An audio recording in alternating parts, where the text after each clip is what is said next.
بسم الله الرحمن الرحيم.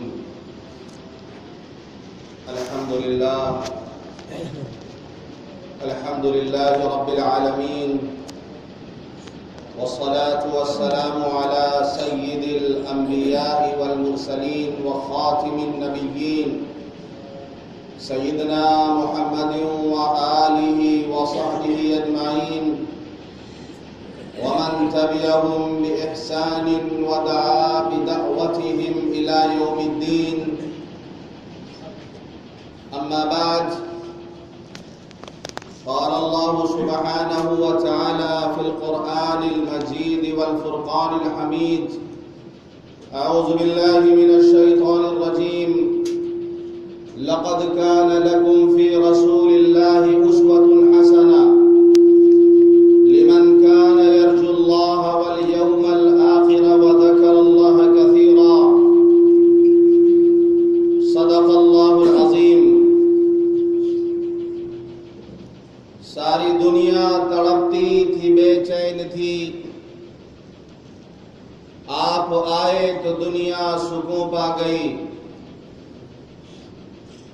آپ تشریف لائے تو ایسا لگا جیسے اجڑے چمن میں بہار آ گئی. جس طرف دیکھیے ظلم ہی ظلم تھا، رحم کی بھیک مانگے سے ملتی نہ تھی. جس طرف دیکھیے ظلم ہی ظلم تھا، رحم کی بھیک مانگے سے ملتی نہ تھی. آپ رحمت بنا کر جو بھیجے گئے، جب سے رحم و کرم کی گھٹا چھا گئی. محترم بزرگوں، دوستوں اور دینی بھائیوں، حضور پاک صلی اللہ علیہ وسلم کی بعثت سے پہلے اس دنیا میں سب سے زیادہ مظلوم، سب سے زیادہ مقہور، سب سے زیادہ کچلا ہوا جو طبقہ تھا وہ عورتوں کا طبقہ تھا. عورتوں کے ساتھ جانوروں جیسا سلوک کیا جاتا تھا. لوگوں کا یہ تصور تھا کہ بیوی صرف شوہر کی غلامی کے لیے پیدا کی گئی ہے، اسی لیے جب شوہر مر جاتا تو پھر اسے جینے کا کوئی حق نہیں ہوتا تھا. نہ وہ دوسری شادی کر سکتی تھی، نہ وہ سکون سے زندگی گزار سکتی تھی، بلکہ وہ اپنے شوہر کے چتا کے ساتھ جل کر ستی ہو جایا کرتی تھی.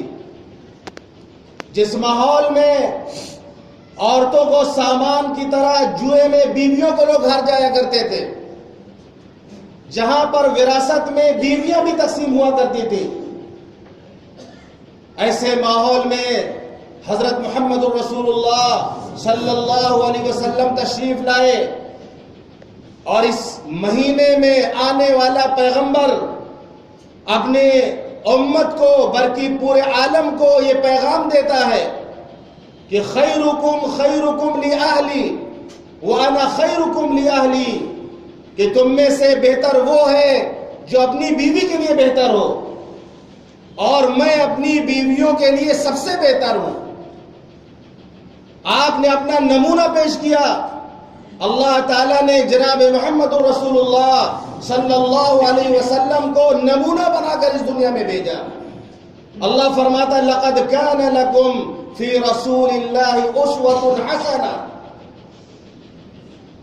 زندگی کے ہر موڑ پر، زندگی کے ہر شعبے میں حضور پاک صلی اللہ علیہ وسلم کا نمونہ موجود ہے.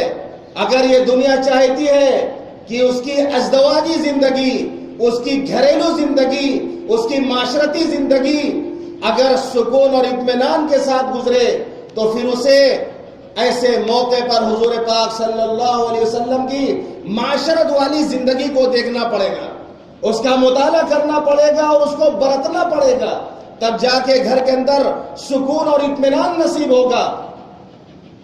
شوہر کو بیوی کے ساتھ کیسا رہنا چاہیے، شوہر کو نمونہ دیکھنا ہے تو حضرت خدیجہ اور حضرت عائشہ رضی اللہ عنہما کے شوہر کا برتاؤ دیکھیں. تو ہر موقع پر نمونہ موجود ہے حضور پاک صلی اللہ علیہ وسلم کا. آپ نے عورت کو سماج میں اور معاشرے میں ایک عزت دلوائی، اس کا ایک مقام بتایا، اس کی اہمیت اور فضیلت کو بتایا، جس کی روشنی میں، احادیث کی روشنی میں بہت ساری باتیں آپ کے سامنے آئی. ہر چیز کے دو پہلو ہوتے ہیں، ایک مثبت پہلو ہوتا ہے، ایک منفی پہلو ہوتا ہے، ایک نیگیٹو پہلو ہوتا ہے، ایک پازیٹو پہلو ہوتا ہے. جب کوئی بیمار پڑتا ہے، دوا کے لیے جاتا ہے ڈاکٹر کے پاس، تو ڈاکٹر اس کو دوا بھی دیتا ہے اور پرہیز بھی بتاتا ہے. دونوں چیزیں ضروری ہیں. اگر آدمی بد پرہیزی کرے اور صرف دوائیں کھائے تو ٹھیک نہیں ہوگا، اور اگر آدمی صرف پرہیز کرے اور دواؤں کا استعمال نہ کرے تب بھی ٹھیک نہیں ہوگا. پچھلے جمعے کو میں نے 10 باتیں بتائی تھی نگیٹو، کہ ان 10 چیزوں کو نہیں کرنا ہے. امید ہے کہ وہ 10 باتیں آپ سے بھول چکے ہوں گے. میں اگر کسی سے کہہ دوں، پوچھ لوں کھڑے ہو کر کے 10 چیزیں گنا دو پچھلے جمعہ میں نے جو بتایا تھا، وہ 10 کام نہیں کرنا تھا، وہ نگیٹو پہلو تھا. آج جو میں بتاؤں گا 10 وہ کامیاب اصول، وہ کامیاب نسخہ جسے شوہر کو اختیار کرنا چاہیے خوشگوار ازدواجی زندگی گزارنے کے لیے. نمبر 1، شوہر جب بھی گھر میں داخل ہو مسکراتے ہوئے داخل ہو. باہر کا ٹینشن گھر کے دروازے کے باہر رکھے. اگر حکومت نے 1500 کے نوٹ کو بند کر دیا ہے، اس میں بیوی کا کیا قصور ہے؟ باہر کا ٹینشن جا کے سارا غصہ بیوی پر اتارے آپ گھر میں جا کر. ظاہر سی بات ہے حکومت پر بس نہیں چلتا آپ کا، کسی کو کچھ نہیں کر سکتے آپ، جھنجھلائے ہوئے گھر میں آتے اور سارا غصہ بیوی پر اتارتے. اگر حکومت نے نوٹ بند کر دیا، اس میں بیوی بیچارے کا کوئی قصور نہیں ہے. تو دروازے کے باہر کاروبار کا ٹینشن، دنیا کے جھمیلے سب دروازے کے باہر. مسکراتے ہوئے گھر میں تشریف لائیں. یہ حضور پاک صلی اللہ علیہ وسلم کی سنت ہے. آپ کے پاس بھی بہت سارے کام تھے، آپ کے پاس بھی بہت سارے مسائل تھے، یہاں تک کہ آپ کی صفت بیان کرنے والوں نے آپ کی صفت بیان کی ہے کہ کان رسول اللہ صلی اللہ علیہ وسلم دائم الاحزان متواصل الاحزان دائم الفکر. کیا آپ ہمیشہ غمزدہ رہا کرتے تھے، آپ ہمیشہ فکر مند رہا کرتے تھے. لیکن ان تمام چیزوں کے باوجود جب آپ گھر میں تشریف لاتے تو آپ کی اہلیہ ام المؤمنین حضرت عائشہ صدیقہ رضی اللہ عنہ فرماتی ہے کہ حضور پاک صلی اللہ علیہ وسلم جب گھر میں تشریف لاتے تو مسکراتے ہوئے داخل ہوتے اور گھر والوں کو سلام کرتے. جب شوہر بیوی کو دیکھ کے مسکراتا ہے، بیوی شوہر کو دیکھ کے مسکراتی ہے، تو اللہ ان دونوں کو دیکھ کے مسکراتا ہے. تو سب سے پہلا کام یہ ہے کہ گھر میں مسکراتے ہوئے داخل ہوں، سلام کر کے داخل ہوں، اس سے گھر میں برکت پیدا ہوگی.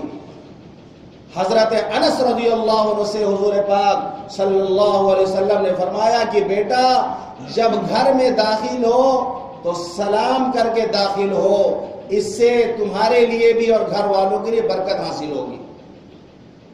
ابھی ہمارا حال یہ ہے کہ 90% لوگ ایسے ہیں جن کو گھر میں داخل ہونے کی دعا نہیں یاد ہے، نہیں یاد ہے. ابھی میں ہاتھ اٹھاؤں بلکہ 95-96% لوگوں کو گھر میں داخل ہونے کی، گھر سے نکلنے کی دعائیں نہیں یاد.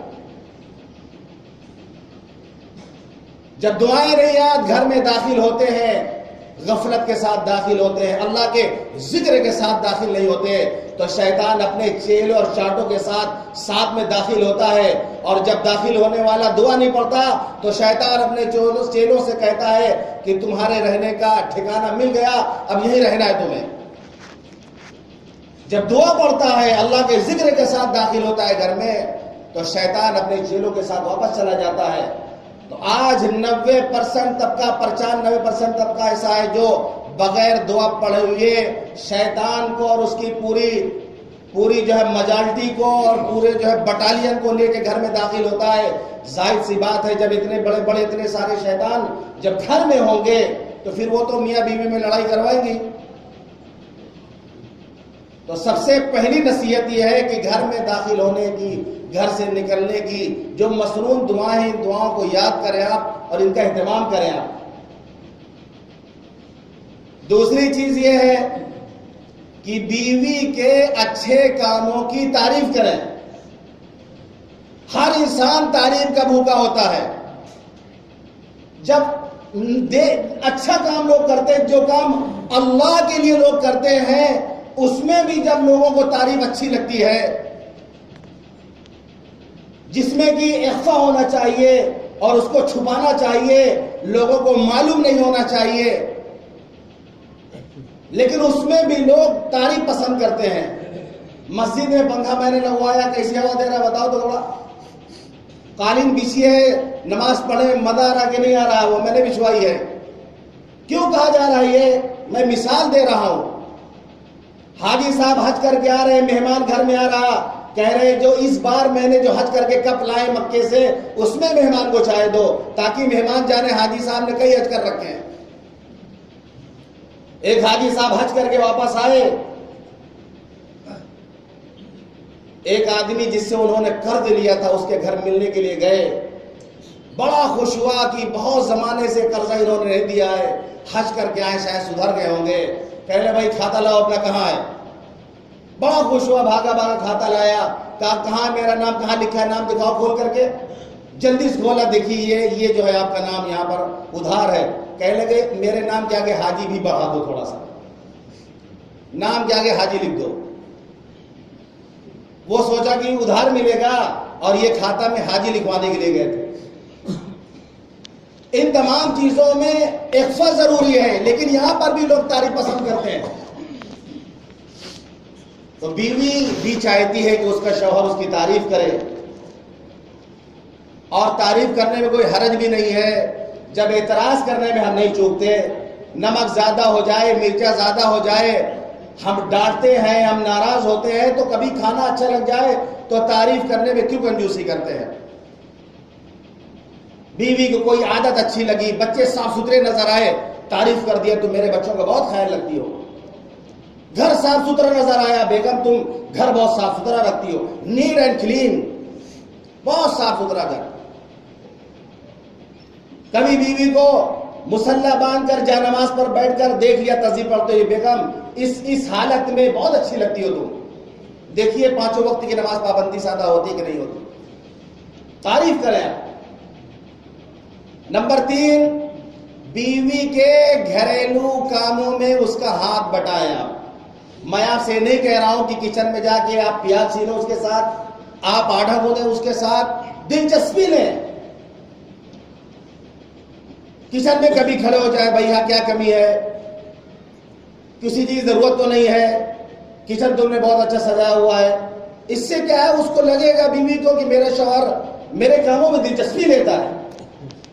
ایک شخص تھا، اس نے اپنی بیگم سے کہا کہ میں گھر بنانے جا رہا ہوں، روم کہاں کیسا بنے گا تم رائے دو، لیکن کچن میں اپنی پسند سے بنواؤں گا. تو بیوی نے کہا کچن تو میری پسند کا ہونا چاہیے، آپ اپنی پسند کو بنوائیں گے.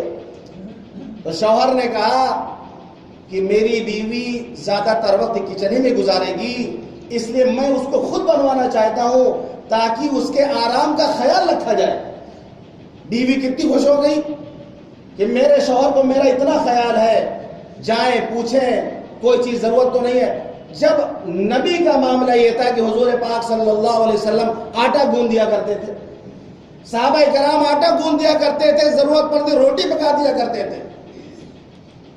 کبھی آپ بھی باتوں باتوں میں کبھی لائن بیچ سے ہم کاٹ دیں، لائیے بھنڈی بہت زیادہ محنت نہیں ہے، لاؤ اس کو میں کاٹ دیتا ہوں، 2-4 باتیں بھی ہو جائیں گی، کام بھی ہو جائے گا. تو بیوی کے کاموں میں دلچسپی لیں. اور اگر بیویاں سن رہی ہیں نہ سوچے کہ اچھا موقع مل گیا ہے شوہروں سے کام کرواؤ کچن کا، تو یہ بھی نہیں ہونا چاہیے. تو یہ ذمہ داری ہے کہ بیوی کے آرام کا خیال رکھا جائے. حضرت موسیٰ علیہ السلام اپنی بیوی کے ساتھ جا رہے ہیں، بیوی کو رات میں راستے میں جاڑا لگا، ٹھنڈی لگی، اب وہ آگ ڈھونڈنے جا رہے ہیں۔ فقال لِأَهْلِهِ امْكُثُوا إِنِّي آنَسْتُ نَارًا لَعَلِّي آتِيكُم مِّنْهَا بِقَبَسٍ أَوْ أَجِدُ عَلَى النَّارِ هُدًى۔ پیغمبر ہے اپنے وقت کے حضرت موسیٰ علیہ السلام بیوی کے آرام کے لیے آگ ڈھونڈنے کے لیے جا رہے ہیں، تلاش آگ کرنے کے لیے گئے اور اللہ نے نبوت عطا فرما دی۔ آپ بیوی کاموں میں دلچسپی لیں گے، اللہ برکت عطا فرمائے گا، آپ کی کمائی میں برکت عطا فرمائے گا۔ چوتھی چیز، کبھی کبھی بیوی کو کوئی چیز ہدیہ اور تحفہ میں بھی دیا کرے، ہدیہ تحفہ بھی دیا کرے۔ یہ سنت آج متروک ہے، ہدیہ لینے دینے کی سنت آج لوگ چھوڑ چکے، بھول چکے ہیں۔ منگنی ہو گئی، نکاح ہونے سے پہلے تک منگنی سے نکاح کے بیچ خوب گفٹ جائے گا، عیدی بھی جا رہی، بقرعیدی بھی جا رہی، سب جا رہا ہے۔ جب جو ہے منگنی سے نکاح ہونے کے بیچ کا جو وقفہ ہوتا ہے اس میں خوب گفٹ جاتا ہے۔ اسلام لو میرج کا قائل نہیں ہے، اسلام لو آفٹر میرج کا قائل ہے، یعنی شادی ہو گئی اب آپ لو کریے بیوی سے، آپ محبت کریے، اس کا اسلام قائل ہے۔ ہمارے یہاں ہوتا ہی ہے کہ اب منگنی ہو گئی، اب نکاح جب تک نہیں ہوا خوب گفٹ دیا جائے گا، نکاح ہونے کے بعد جب بیگم گھر آ گئی، سالہ سال گزر گئے، کوئی تحفہ دیا نہیں۔ جبکہ حضور پاک صلی اللہ علیہ وسلم فرماتے ہیں تہادوا تحابوا، آپس میں ہدیہ لیا دیا کرو، اس سے محبت پیدا ہوتی ہے، اس سے محبت پیدا ہوتی ہے۔ ظاہر سی بات ہے زوجین کے درمیان بھی یہ ہدیہ بہت بڑا تحفہ، بہت بڑا یعنی وسیلہ بنے گا دونوں کے درمیان محبت پیدا کرنے کا۔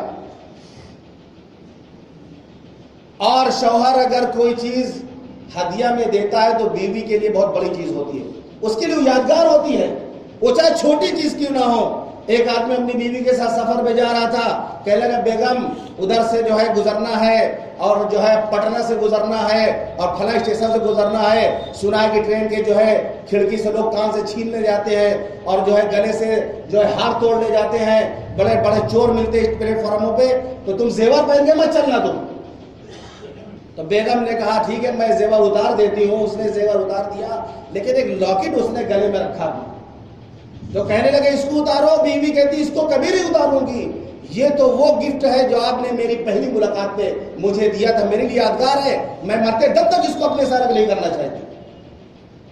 تو شوہر اگر کوئی چیز دیتا ہے ہدیہ میں، بیوی کے لیے یادگار ہوتی ہے، اپنی سہیلیوں کو دکھاتی ہے، اپنے پڑوسیوں کو دکھاتی ہے، دیکھو یہ میرا شوہر مجھے لا کے دیا۔ کتنی چیزیں ہوئی؟ 4 اربع۔ پانچویں چیز، کبھی کبھی پیار محبت کا اظہار بھی کرنا چاہیے بیوی سے۔ عمل سے تو بہت لوگ کرتے ہیں، زبان سے نہیں کرتے۔ عمل سے بھی کرنا ہے، زبان سے بھی کرنا ہے۔ کبھی کبھی ایسی باتیں کرے کہ بیوی کو لگے میرا شوہر مجھے بہت چاہتا ہے، وہ جو انگریزی کا لفظ چلتا ہے وہی بول سکتے ہیں بیوی کے لیے، بیچ بیچ میں وقفے سے، تاکہ خوش ہو جائے بیگم۔ حضرت عائشہ رضی اللہ عنہا نے حضور پاک صلی اللہ علیہ وسلم سے پوچھا کہ اللہ کے رسول آپ مجھ سے کتنی محبت کرتے ہیں؟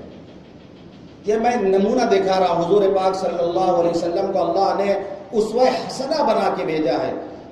یہ زوجین کے درمیان کا جو رشتہ ہے، آپ کی معاشرت کیسی تھی، آپ اپنی بیوی کے ساتھ کیا سلوک کرتے تھے، ایک بہت بڑا شعبہ ہے دین کا۔ یہ بھی یہ پڑھنے کا شعبہ ہے کہ حضور پاک صلی اللہ علیہ وسلم کی کیا سنت ہے، گھریلو کیا سنت ہے۔ تو حضرت عائشہ رضی اللہ عنہ نے پوچھا اللہ کے رسول آپ مجھ سے کتنی محبت کرتے ہیں؟ تو آپ نے فرمایا عائشہ میں تم سے بہت محبت کرتا ہوں، جیسے رسی میں گانٹھ لگا دی جائے، گرا لگا دی جائے، گانٹھ لگا دی جائے مضبوطی کے ساتھ، تمہاری محبت گانٹھ کی طرح مضبوط ہے۔ اب حضرت عائشہ رضی اللہ عنہ بیچ میں کبھی کبھی پوچھتی تھی اللہ کے رسول آپ کی محبت کے گانٹھ کا کیا حال ہے، ڈھیلی ہوئی تو نہیں پڑی؟ تو فرماتے تھے نہیں عائشہ وہ بالکل مضبوط ہے، اس میں کوئی کمزوری واقع نہیں۔ یہ سارے نبیوں کے سردار ہیں، ان کا سلوک ہے اپنی بیگم کے ساتھ، ازواج مطہرات کے ساتھ۔ ایک مرتبہ حضور پاک صلی اللہ علیہ وسلم گھر میں داخل ہوئے، حضرت عائشہ رضی اللہ عنہ پانی پی رہی تھی۔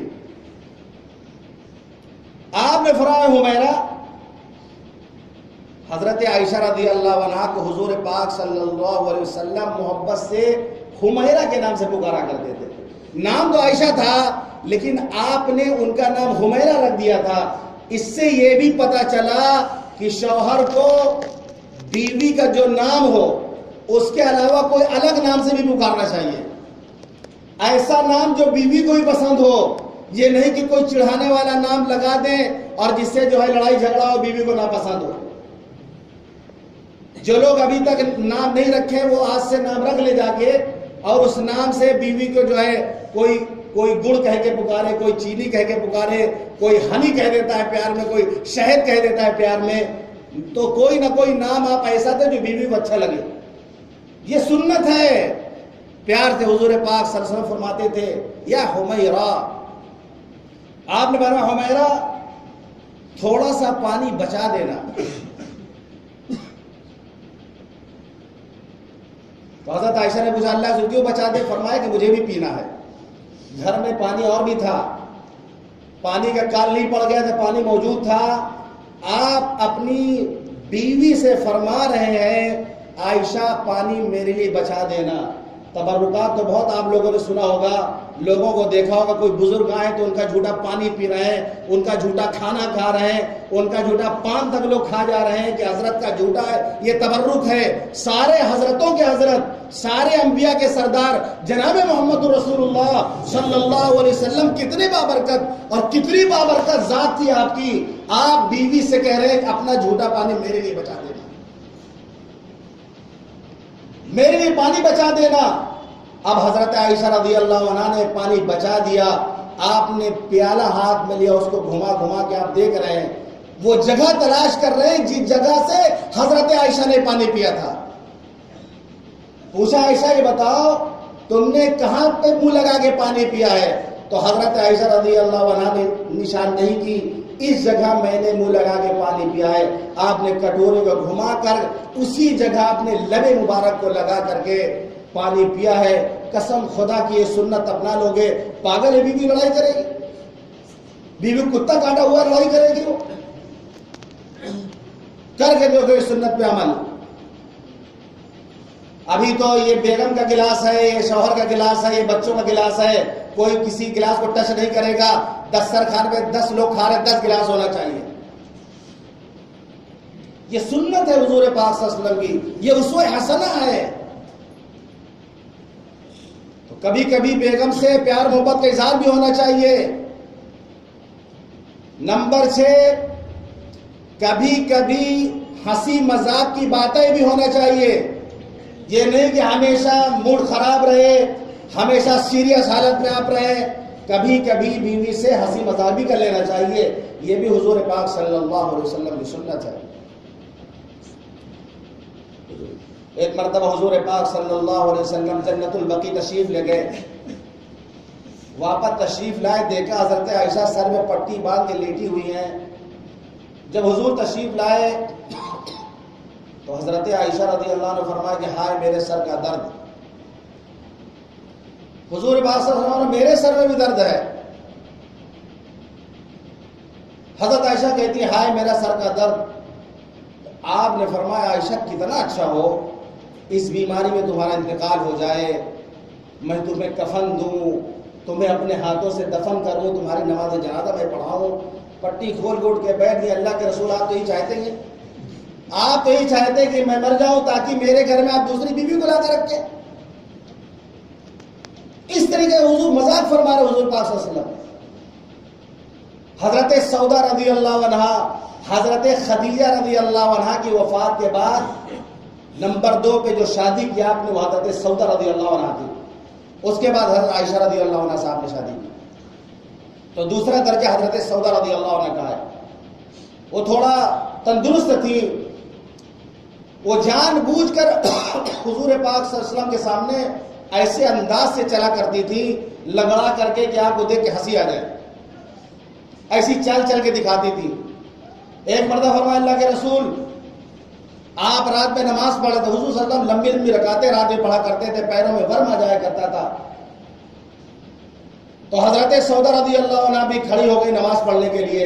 اب آپ نے رکوع کیا تو بہت طویل رکوع کیا، تو حضرت سودا نے کہا اللہ کے رسول آپ کے ساتھ میں بھی نماز پڑھ رہی تھی، آپ نے اتنا لمبا رکوع کیا، اتنا لمبا رکوع کیا کہ مجھے ڈر لگنے لگا کہ کہیں میری نکسیر نہ پھوٹ گئی ہو، اور میں اپنی ناک کو سہلا رہی تھی۔ تو حضور پاک صلی اللہ علیہ وسلم مسکرانے لگے بات سن کر کے۔ کبھی کبھی حضرت عائشہ رضی اللہ عنہا رات میں حضور صلی اللہ علیہ وسلم کو قصہ سنا رہی، آپ بیوی سے قصہ سن رہے ہیں، کیا عمر تھی، چھوٹی سی عمر تھی حضرت عائشہ رضی اللہ عنہا، کبھی کبھی بیوی کو اپنے قصہ سنا رہے ہیں۔ تو وقتاً فوقتاً آپس میں ہنسی مذاق بھی ہونا چاہیے۔ کتنا ہوا؟ 6، 7 نہیں، رانگ ہے، 6 ہوا ہے ابھی تک۔ 7ویں چیز یہ ہے کہ شوہر کو صبر و تحمل سے کام لینا چاہیے۔ بیوی بھی انسان ہے، اس سے بھی غلطی ہو سکتی ہے، بعض لوگوں کا مزاج ہوتا ہے، بعض شوہروں کو مزاج ہوتا ہے ڈیلی لڑائی کیے رہتے، روزانہ گھر میں لڑائی، 2-4 دن تک بات بند۔ دیکھیے ٹرین 2 طرح کی ہوتی ہے، ایک پیسنجر ٹرین ہوتی ہے، ایک ایکسپریس ٹرین ہوتی ہے۔ پیسنجر ٹرین کا کرایہ بھی سستا ہوتا ہے، ہر اسٹیشن پہ رکتی ہے اور کب چھوٹے کی پتہ نہیں چلتا، لیکن لوگ اس پر بیٹھنا پسند نہیں کرتے کرایہ سستا ہونے کے باوجود۔ بعض لوگوں کا مزاج پیسنجر ٹرین کی طرح ہوتا ہے، ڈیلی لڑائی کیے رہتے ہیں، ہر اسٹیشن پہ جو ہے گاڑی کھڑی ہے، 4 دن 5 دن گاڑی نہیں چل رہی آگے، 4-5 دن گاڑی کھڑی ہے، بھی باتیں نہیں کر رہے ہیں۔ بعض شوہر ایسے ہوتے ہیں جو ایکسپریس ٹرین کی طرح ہوتے ہیں، اس کا کام کیا ہے، وہ ہر اسٹیشن پہ رکتی بھی نہیں، چھوٹا موٹا اسٹیشن آ جائے گا، تھوڑا سا سیل ہوگی پھر دوڑنے لگے گی تیز۔ تو بعض لوگوں کا مزاج ایسا ہوتا ہے، گھر میں جو ہے چھوٹے موٹے مسائل آتے ہیں، زندگی کی رفتار تھوڑا آہستہ ہوتی ہے، رکتی نہیں ہے، آہستہ ہوتی ہے اور پھر ٹرین دوڑنے لگتی ہے۔ تو بیوی ہے وہ بھی انسان ہے، اس سے بھی غلطی ہو سکتی ہے۔ یہ سوچیں کہ اگر آپ کی بیٹی ہوتی اور آپ کا داماد جو ہے آپ کی بیٹی کو ستائے، اس کو جو ہے ڈانٹے، اس کو مارے، تو آپ کو تکلیف ہوگی۔ اسی طریقے سے اگر آپ کا داماد بہت اچھا ہے، بہت شریف ہے، وہ بیوی کو نظر انداز کر دیتا ہے، اس کو معاف کر دیتا ہے، اس کے آرام کا خیال رکھتا ہے، بیٹی آ کے اپنے ابا سے بتائے کہ ابا جان آپ کا داماد تو بہت اچھا ہے، میرا بہت خیال رکھتا ہے، میری غلطیوں کو معاف کر دیتا ہے، نظر انداز کر دیتا ہے، باپ کتنا خوش ہوگا۔ میرے پاس اگر کار ہوتی تو میں داماد کو دے دیتا دیا، میرے پاس زمین ہوتی تو اس کے نام میں لکھوا دیتا، کتنا خوش ہوگا ایک باپ۔ ہماری بیویاں بھی کسی کی بیٹیاں ہیں، ان کا بھی کوئی باپ ہے، ان کے بھی ماں ہیں، تو صبر و تحمل سے کام لینا چاہیے۔ لڑائی جھگڑا ہو سکتا ہے، انسان ہے، لیکن اس کو زیادہ طول نہیں دینا چاہیے۔ نمبر 8،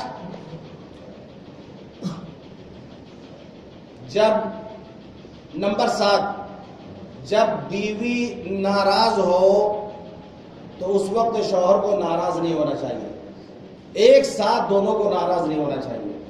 دونوں کا خیال رکھیں، بیوی دیکھے کہ اگر شوہر کا تیور چڑھا ہوا ہے تو وہ ناراض نہ ہو، شوہر دیکھے کہ اگر بیوی کا تیور چڑھا ہوا ہے تو یہ ناراض نہ ہو۔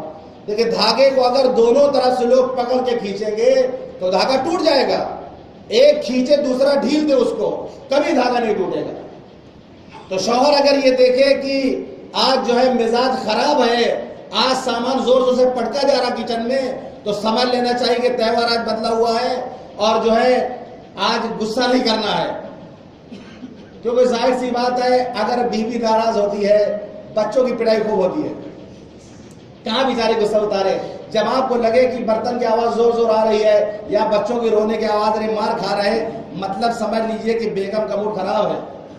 پھر آپ کا موڈ نہیں خراب ہونا چاہیے، آپ کو اس وقت مسکرانا چاہیے، جیسا کہ میں نے عرض کیا کہ حضور پاک صلی اللہ علیہ وسلم حضرت عائشہ کو حمیرہ کہا کرتے تھے، کبھی کبھی ناراض ہو جاتی ہے حضرت عائشہ تو آپ فرماتے تکلمی یا حمیرہ، حمیرہ مجھ سے بات کرو، حمیرہ مجھ سے بات کرو. آپ مناتے تھے حضرت عائشہ کو. ایک مرتبہ ناراض بیٹھی ہوئی تھی حضرت عائشہ, حضور پاک صلی اللہ علیہ وسلم تشریف لے گئے. آپ نے فرمایا عائشہ مجھ سے بات کرو, یہ لو کھجور ہے, اللہ کا نام لے کر اس کو کھاؤ. تو حضرت عائشہ فرماتے کیوں, اس سے پہلے آپ کا نام لے کے کھایا کرتے تھے کیا؟ آپ مسکرانے لگے, آپ ناراض نہیں ہوئے. تو جب بیوی ناراض ہو تو اس وقت شوہر کو ناراض نہیں ہونا چاہیے. نمبر 9, ناراضگی میں بیوی اور شوہر کو نہیں سونا چاہیے. ناراضی کے جو لڑائی جھگڑا ہو جاگنے تک اس کو نپٹا لیں. بہت عام طور پہ یہ ہوتا ہے, شوہر اپنا ادھر منہ گھما کروٹ کر کے لیٹ گئے, بیگم ادھر کروٹ کر کے لیٹ گئی, سو دونوں نہیں رہے, نیند دونوں کو نہیں آ رہی, لیکن ناراض ہیں. وہ ہم سے خفا ہیں, ہم ان سے خفا ہیں, مگر بات کرنے کو جی چاہتا ہے. بات تو کرنے کو جی چاہتا ہے مگر آنا بیچ میں آئل ہے. تو ناراضگی کی حالت میں کبھی نہ سوئیں.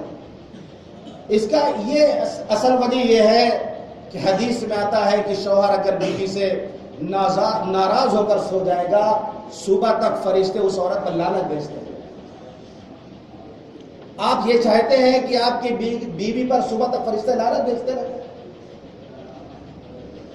وہ گنہگار ہوگی شوہر ناراض ہوگا تو اس لیے کہا گیا جو لڑائی جھگڑا ہوا اس کو سونے سے پہلے حل کر لو, اس کو سونے سے پہلے نپٹا لو, تاکہ سکون کے ساتھ اور جھگڑا کیے بغیر سوئیں, محبت کے ساتھ سوئیں, تاکہ رحمت کی برسات ہو, نفرت کی اور لعنت کی برسات نہ ہو. آخری بات یہ ہے, تل کا اشارۃ کاملہ, 10 چیزیں مکمل ہو گئی. آخری بات یہ ہے کہ شوہر گھر میں دین کا ماحول بنائے. یہ سارا بگاڑ, یہ سارا فساد جو ہے یہ دین سے دوری کی وجہ سے ہے. دینی ماحول بنائے گھروں میں, پردے کا اہتمام کرائے گھروں میں. بعض گھروں میں پردے کا اہتمام نہیں ہے, لوگ نوکر رکھے ہوئے ہیں, نامحرم نوکر گھر میں جاتے ہیں. گناہ پڑ رہا ہے, آپ نماز پڑھ رہے تب بھی گنہگار آپ ہو رہے ہیں.